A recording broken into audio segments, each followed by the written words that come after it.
નમસ્કાર દોસ્તો, સુપરફાસ્ટ તાજા સમાચારમાં તમારું સ્વાગત છે। દેશ, દુનિયા અને ગુજરાતના તાજા, મોટા અને સૌથી મહત્વપૂર્ણ સમાચાર જાણીએ તે પહેલા તમે ચેનલમાં નવા હોય તો ચેનલને જરૂરથી સબસ્ક્રાઇબ કરીને વિડીયોને લાઇક કરી દેજો। સૌથી પહેલા દોસ્તો આપણે વાત કરીએ તો ગુજરાતના અનેક વિસ્તારોમાં વીજળીના કડાકા ભડાકા સાથે વરસાદ પડવાની આગાહી છે, જેમાં હવામાન શાસ્ત્રી અંબાલાલ પટેલે આગાહી અનુસાર આજથી રાજ્યમાં વરસાદનો વધુ એક રાઉન્ડ શરૂ થશે, જેના કારણે 12 ઓગસ્ટ સુધી રાજ્યના અનેક વિસ્તારોમાં ભારે વરસાદ જોવા મળશે। તો કેટલાક વિસ્તારોમાં વીજળીના કડાકા ભડાકા સાથે વરસાદ પણ થવાની શક્યતા સેવવામાં આવી રહી છે। તો આ સિવાય તેમણે જણાવ્યું છે કે 17 ઓગસ્ટે બંગાળના ઉપસાગરમાં વધુ એક મજબૂત સિસ્ટમ વરસાદી સિસ્ટમ સક્રિય થશે, જેના પગલે મધ્યપ્રદેશના પૂર્વ ભાગોમાં વરસાદ પડશે અને આ જ સિસ્ટમ 26 થી 30 ઓગસ્ટ દરમિયાન ગુજરાત રાજ્ય એટલે કે આપણા રાજ્યમાં ભારે વરસાદનું કારણ બનશે। તો અતિભારે વરસાદના પગલે કેટલીક નદીઓમાં પણ પૂરની સ્થિતિ સર્જાય તેવી આગાહી કરી છે। તો દોસ્તો બીજા સૌથી મોટા સમાચાર સામે આવીએ છીએ। મોંઘવારી વચ્ચે મોટી રાહતો, ઉજ્જવલા લાભાર્થીઓને હવે મળશે આટલી એલપીજીની સબસિડી। જ્યાં દોસ્તો કેન્દ્ર સરકારે પ્રધાનમંત્રી ઉજ્જવલા યોજના હેઠળ એલપીજી ગેસ સબસિડી અંગે મોટો નિર્ણય લીધો છે, જેમાં પ્રધાનમંત્રી નરેન્દ્ર મોદીની અધ્યક્ષતામાં મળેલી કેન્દ્રીય મંત્રીમંડળની બેઠકમાં 14.2 કિલોગ્રામના ઘરેલું ગેસ સિલિન્ડર ઉપર 300 રૂપિયાની સબસિડી ચાલુ રાખવાની મંજૂરી આપવામાં આવી છે। તો આ સુવિધા નાણાકીય વર્ષ 2025-26 સુધી ઉપલબ્ધ રહેશે, પરંતુ તેનો લાભ વર્ષમાં વધુમાં વધુ 9 વખત સિલિન્ડર ભરવા ઉપર જ મળશે। તો સરકારનો અંદાજ છે કે આ નિર્ણયનો ખર્ચ લગભગ 12,000 કરોડ રૂપિયા થશે। તેનો સીધો લાભ કરોડો ઉજ્જવલા લાભાર્થીઓને મળશે, જેમના ખિસ્સાને મોંઘવારી વચ્ચે રાહત પણ મળશે। તો દોસ્તો ત્યાર પછી આગળ વધુ એક સૌથી મોટા સમાચાર મળ્યા છે। ડોનાલ્ડ ટ્રમ્પને વળતો જવાબ આપવાની તૈયારીમાં છે ભારત। તો અમેરિકી સામાન ઉપર પણ લાગશે 50% સુધીનો ટેરિફ। જ્યાં દોસ્તો અમેરિકા દ્વારા ભારતીય સ્ટીલ, એલ્યુમિનિયમ અને તેના સાથે જોડાયેલા ઉત્પાદનો ઉપર 50% સુધીનો ભારે ટેરિફ લગાવ્યા બાદ ભારતે હવે પલટવાર કરવાની તૈયારીઓ શરૂ કરી છે। તો એક અહેવાલ અનુસાર સરકાર કેટલાક અમેરિકી ઉત્પાદનો ઉપર 50% સુધીનો ટેરિફ લગાડવાની વિચાર કરી રહ્યું છે, જેટલું નુકસાન ભારતીય વેપારીઓને થઈ રહ્યું છે। જો આ પગલું લેવામાં આવશે તો રાષ્ટ્રપતિ ટ્રમ્પની ટેરિફ પોલિસી ઉપર ભારતનો પ્રથમ ઔપચારિક વળતો જવાબ હશે। તો દોસ્તો બીજા સૌથી અગત્યના સમાચાર સામે આવીએ છીએ। સીબીએસઈનો મોટો નિર્ણય। તો સીબીએસઈએ ધોરણ 9ના વિદ્યાર્થીઓ માટે 2026 અને 27થી ઓપન બુક પરીક્ષા શરૂ કરવાનો નિર્ણય કર્યો છે। તો હવે હિન્દી, ગણિત, વિજ્ઞાન અને સામાજિક વિજ્ઞાન જેવા મુખ્ય વિષયોની દરેક ટર્મમાં 3 પેપર થશે, જેમાં વિદ્યાર્થીઓ પુસ્તકો જોઈને લખી શકશે। આ નિર્ણય જૂનમાં યોજાયેલી સીબીએસઈની ગવર્નિંગ બોર્ડની બેઠકમાં મંજૂર થયો હતો। તો ઓપન બુક પરીક્ષા એનસીએફએસસી 2023 અને એનઈપી 2020 ઉપર આધારિત છે। તો આ ઇન્ટરનલ પરીક્ષાનો ભાગ બનશે, પણ તમામ શાળાઓ માટે ફરજિયાત નથી। ત્યાર પછી દોસ્તો આગળ વધુ એક સૌથી અગત્યના સમાચાર આગામી 24 કલાક ગુજરાત માટે ભારે છે। જ્યાં દોસ્તો હવામાન વિભાગે દક્ષિણ ગુજરાત માટે આગામી 24 કલાકમાં ભારે વરસાદ થવાની આગાહી સાથે ઓરેન્જ અને યલો એલર્ટ પણ જાહેર કર્યું છે, જેમાં નવસારી, વલસાડ, દમણ અને દાદરાનગર હવેલી આ ઉપરાંત ઘણા બધા જિલ્લાઓમાં ભારેથી અતિભારે વરસાદ થઈ શકે છે। તો આ સિવાય ભરૂચ, સુરત, તાપી, નર્મદા સાથે સૌરાષ્ટ્રમાં અમરેલી, ભાવનગર, જૂનાગઢ, જામનગર, દરિયાકાંઠાના વિસ્તારોના જિલ્લાઓમાં યલો એલર્ટ પણ જાહેર કર્યું છે। તો અપર એર સાયક્લોનિક સર્ક્યુલેશન સક્રિય હોવાથી આગામી અઠવાડિયે રાજ્યના વિવિધ વિસ્તારોમાં ફરી એકવાર ભારે વરસાદ થવાની શક્યતા છે। ત્યારબાદ દોસ્તો ફટાફટ આગળના બીજા સમાચારની વાત કરવામાં તો એલોન મસ્કે ભારતની મોટી શરત સ્વીકારી। જ્યાં દોસ્તો એલોન મસ્કની સેટેલાઇટ ઇન્ટરનેટ સર્વિસ સ્ટારલિંક ભારતમાં લોન્ચ તરફ એક પગલું આગળ વધી છે। તો કંપનીએ સરકારની ખાસ શરત પણ સ્વીકારી છે, તો જેમાં તમામ ભારતીય યુઝર્સને ડેટા અને ટ્રાફિક દેશની અંદર જ સ્ટોર કરાશે અને તે માટે દેશમાં ડેટા સેન્ટર પણ બનાવાશે। તો દૂરસંચાર વિભાગે સ્ટારલિંકને યુનિફાઈડ લાયસન્સ એટલે કે યુએલ પણ આપ્યું છે, જો કે સર્વિસ શરૂ થવાની સત્તાવાર તારીખ પણ જાહેર થઈ નથી। તો દોસ્તો બીજા સૌથી મહત્વપૂર્ણ સમાચાર સામે આવ્યા છે ટ્રમ્પના ટેરિફ પર નીતિન ગડકરીનું મોટું નિવેદન। જ્યાં દોસ્તો કેન્દ્રીય મંત્રી નીતિન ગડકરીએ નાગપુરમાં જણાવ્યું કે વિશ્વગુરુ બનવા માટે ભારતે આર્થિક અને ટેકનોલોજીના ક્ષેત્રમાં મજબૂત બનવું પડશે। તો અમેરિકા સાથેના ટેરિફ તણાવ વચ્ચે તેમને આયાત ઘટાડવા અને નિકાસ વધારવાની જરૂર પર ભાર મૂક્યો છે।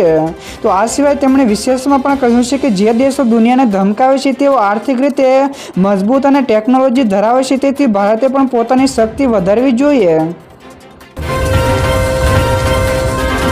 તો દોસ્તો ત્યાર પછી આગળ વધુ એક સૌથી મહત્વપૂર્ણ સમાચાર, પીએમ મોદીએ 3 વંદે ભારતને લીલી ઝંડી આપી। જી હા દોસ્તો, પીએમ મોદીએ કર્ણાટકના પ્રવાસ દરમિયાન બેંગલુરુથી એક સાથે 3 વંદે ભારત ટ્રેનોને લીલી ઝંડી આપી છે, જેમાં બેંગલુરુથી બેલગામ, અમૃતસરથી શ્રીમાતા વૈષ્ણોદેવી કટરા અને નાગપુર એટલે કે અંજનીથી પુણે ટ્રેનોનો સમાવેશ થાય છે। તો આ સાથે જ દેશમાં વંદે ભારત ટ્રેનોની સંખ્યા 150 થઈ ગઈ છે। તો આ સાથે જ પીએમ મોદી કર્ણાટકમાં 22,000 કરોડથી વધુના વિકાસ કાર્યોનું પણ ઉદ્ઘાટન અને શિલાન્યાસ કરશે।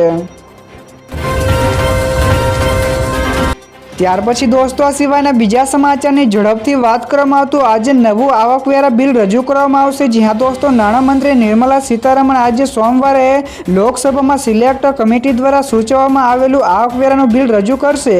તો કિરણ રિજિજુએ પણ જણાવ્યું હતું કે રજૂ કરવામાં આવનાર નવા બિલમાં સિલેક્ટ કમિટી દ્વારા સૂચવવામાં આવેલા તમામ ફેરફારોનો સમાવેશ થશે, જેને સરકારે સ્વીકાર્યા છે। તો આ સિવાય રિજિજુએ કહ્યું હતું કે જ્યારે બિલમાં સુધારાઓની સંખ્યા ખૂબ વધારે હોય છે ત્યારે તેને સામાન્ય સંસદીય પ્રક્રિયા માનવામાં આવે છે। તો દોસ્તો બીજા સૌથી મોટા સમાચાર સામે આવ્યા છે, મોટા પાયે મૃત્યુ અને વિનાશ થશે। જી હા દોસ્તો, યુએન સેક્રેટરી જનરલ એન્ટોનિયોએ ગાઝા શહેર ઉપર કબજો કરવાની ઇઝરાયેલની યોજના અંગે ચેતવણી આપી છે। તેમણે કહ્યું છે કે આનાથી મોટા પાયે મૃત્યુ અને વિનાશ થશે, તો આ પગલું માનવતાવાદી કટોકટી અંગે પરિસ્થિતિને વધુ ખરાબ કરી શકે છે। તો લાખો પેલેસ્ટાઈનીઓનો પણ જોખમમાં મુકાઈ શકે છે। તો આંતરરાષ્ટ્રીય કાયદા હેઠળ ઇઝરાયેલે કબજો સમાપ્ત કરવો જોઈએ, તો ગાઝા એક સ્વતંત્ર પેલેસ્ટાઈનિયન રાજ્ય ભાગ પણ રહેવું જોઈએ। તો દોસ્તો ત્યાર પછી આગળ વધુ એક સૌથી મોટા સમાચાર મળ્યા છે, મ્યુચ્યુઅલ ફંડ વિતરકોના ટ્રાન્ઝેક્શન ચાર્જ હવે સમાપ્ત થશે। જી હા દોસ્તો, સેબીએ મ્યુચ્યુઅલ ફંડ વિતરકોને આપવામાં આવતા ટ્રાન્ઝેક્શન ચાર્જને સંપૂર્ણપણે નાબૂદ કરી દીધા છે અને આ નિર્ણય તાત્કાલિક અસરથી લાગુ કરવામાં આવ્યો છે, જેથી હવે એસેટ મેનેજમેન્ટ કંપની એટલે કે એએમસીએસ આવી વધારાની ચૂકવણી કરશે નહીં। અને પીટીઆઈના સમાચાર અનુસાર મે 2023માં યોજાયેલી જાહેર પરામર્શ અને જૂન 2025માં ઉદ્યોગો સાથેની ચર્ચાઓ પછી આ નિર્ણય લેવામાં આવ્યો છે। તો દોસ્તો બીજા સૌથી અગત્યના સમાચાર, રશિયામાં આવ્યો તીવ્ર ભૂકંપનો આંચકો। જ્યાં દોસ્તો ગઈકાલે રશિયામાં તીવ્ર ભૂકંપનો આંચકો અનુભવાયો હતો, જેનું રિક્ટર સ્કેલ ઉપર તેની તીવ્રતા 6ની માપવામાં આવી છે। તો યુએસજીએસ ભૂકંપે પણ જણાવ્યું હતું કે રશિયાના સેવોરોથી 267 કિલોમીટર પૂર્વ અને દક્ષિણ પૂર્વમાં જેની રિક્ટર સ્કેલ ઉપર તીવ્રતા 6ની માપવામાં આવી છે।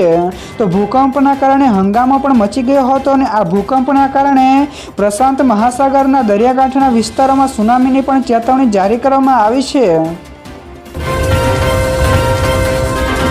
ત્યાર પછી દોસ્તો આગળ વધુ એક સૌથી અગત્યના સમાચાર, કાશી વિશ્વનાથ ધામમાં પ્લાસ્ટિકની વસ્તુઓ ઉપર પ્રતિબંધ છે। જી હા દોસ્તો, કાશી વિશ્વનાથ ધામમાં એક અનોખી પહેલ કરવામાં આવી છે, જેમાં મંદિર પ્રશાસને ધામ વિસ્તારોમાં પ્લાસ્ટિકના ઉપયોગ ઉપર સંપૂર્ણપણે પ્રતિબંધ મૂક્યો છે। તો 11 ઓગસ્ટથી એટલે કે આજથી પૂજા સંબંધિત વસ્તુઓ સાથે ધામ વિસ્તારોમાં કોઈપણ પ્લાસ્ટિકના કન્ટેનરને પ્રવેશવાની મંજૂરી આપવામાં આવશે નહીં અને હવે દૂધ અને પાણી અને સ્ટીલના વાસણોમાં જે ફૂલોના માળા અને પ્લાસ્ટિકોની ટોપલીને બદલે વાંસના ટોપલીઓનો પણ ઉપયોગ કરવામાં આવશે।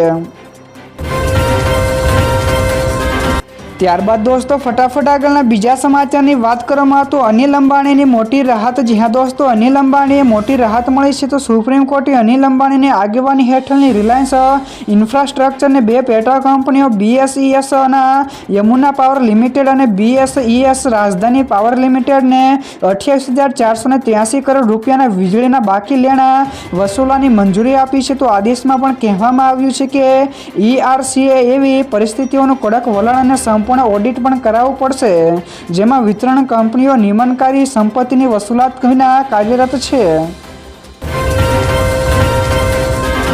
તો દોસ્તો બીજા સૌથી મહત્વપૂર્ણ સમાચાર સામે આવ્યા છે। અમે તમારા મોઢામાં કોળિયો છીનવી લીધો। જ્યાં દોસ્તો ઓપરેશન સિંદૂર મામલે ગઈકાલે પીએમ મોદી સાથે ત્રણેય સેના દળના ચીફ સાથે બેઠક યોજાઈ હતી, જેમાં પીએમ મોદીએ કરાચી ઉપર નેવીના હુમલાને રોકવા અંગે એડમિરલ ત્રિપાઠીને હસતા હસતા કહ્યું કે અમે તમારા મોઢામાંથી કોળિયો છીનવી લીધો છે અને તમને ફરી મોકો મળશે। તો પીએમ મોદીએ એ સ્પષ્ટ પણ કહ્યું છે કે જો પાકિસ્તાન કરાચી હુમલાના જવાબમાં ગુજરાત ઉપર મિસાઇલો છોડી હોત તો અમે પણ તૈયાર જ હતા તેવું તેમણે જણાવ્યું છે। તો દોસ્તો ત્યાર પછી આગળ વધુ એક સૌથી મહત્વપૂર્ણ સમાચાર દરિયા કિનારે સંભળાશે બંદૂકોના ભડાકા। જ્યાં દોસ્તો ઓપરેશન સિંદૂર બાદ ભારતીય નેવીએ પાકિસ્તાનને તેની સીમા સુધી સીમિત કર્યું હતું, તો હવે પાકિસ્તાને ફરી એકવાર સમુદ્રમાં પ્રવેશ કરવાનો પ્રયાસ કર્યો છે। તો અરબ સાગરમાં તેને ફાયરિંગ ડ્રીલને ચેતવણી જાહેર કરી છે, ત્યારે ભારતે પણ ફાયરિંગ ડ્રીલ માટે નેવેરાએ ચેતવણી જાહેર કરી છે અને પાકિસ્તાનનો અભ્યાસ 11 અને 12 ઓગસ્ટે, જ્યારે ભારતનો અભ્યાસ 11 અને 13 ઓગસ્ટે ઓખા, પોરબંદર, મોરમુંગાઓ પાસે થશે। તો ડ્રીલને લઈને સમુદ્રી ટ્રાફિકને પણ દૂર રહેવાની સૂચના અપાઈ છે। ત્યાર પછી દોસ્તો ઝડપથી આ સિવાયના બીજા સમાચારની વાત કરવામાં તો જબરદસ્ત સ્કીમ તો ₹2 લાખની એફડી ઉપર મળશે 30,000 રૂપિયાનું વ્યાજ। જ્યાં દોસ્તો બેંક ઓફ બરોડાની 2 વર્ષની ફિક્સ ડિપોઝિટ યોજનામાં સામાન્ય નાગરિકો એટલે કે જેની ઉંમર 60 વર્ષથી ઓછી રૂપિયા જે ₹2 લાખ જમા કરાવે છે તો પાકતી મુદતે 2,27,528 મળે છે, જેમાં 27,528 વ્યાજ છે। તો આ સિવાય સિનિયર સિટીઝન્સને એટલે કે 60 વર્ષથી વધુ ઉંમરના 2 લાખ જમા કરાવે છે તો તેને 2,29,776 મળે છે, જેમાં 29,776 રૂપિયાનું વ્યાજ છે। તો આ સિવાય સુપર સિનિયર સિટીઝન્સને 2 વર્ષ બાદ ₹2,30,228 મળે છે, જેમાં 30,228નું વ્યાજ સામેલ છે। તો દોસ્તો બીજા સૌથી મોટા સમાચાર સામે આવ્યા છે। વિશ્વ ચોંક્યું તો ભારતે અજાણ્યા જ બનાવ્યો રેકોર્ડ। જ્યાં દોસ્તો ઓપરેશન સિંદૂર વખતે ભારતે ઇતિહાસ રચ્યો છે, જેમાં રશિયામાં બનેલી S-400ની સિસ્ટમે ભારતને બુદ્ધિથી ઉપયોગ કરતા રશિયા પણ દંગ રહી ગયું હતું। તો ભારતે આ સિસ્ટમથી પાકિસ્તાનમાં 300 કિલોમીટર દૂર મિસાઇલ તોડીને રેકોર્ડ બનાવ્યો છે। તો 2024માં યુક્રેને રશિયાનો A-15 જાસૂસી વિમાન 200 કિલોમીટરના અંતરથી તોડી પાડવાનો દાવો કરેલ છે। તો આ સિવાય 2022માં રશિયાએ યુક્રેનનું Su-27 150 કિલોમીટરના અંતે ટાર્ગેટ કર્યું હતું, પરંતુ ભારતીય 300 કિલોમીટરનો આ હુમલોએ ઇતિહાસ રચ્યો છે।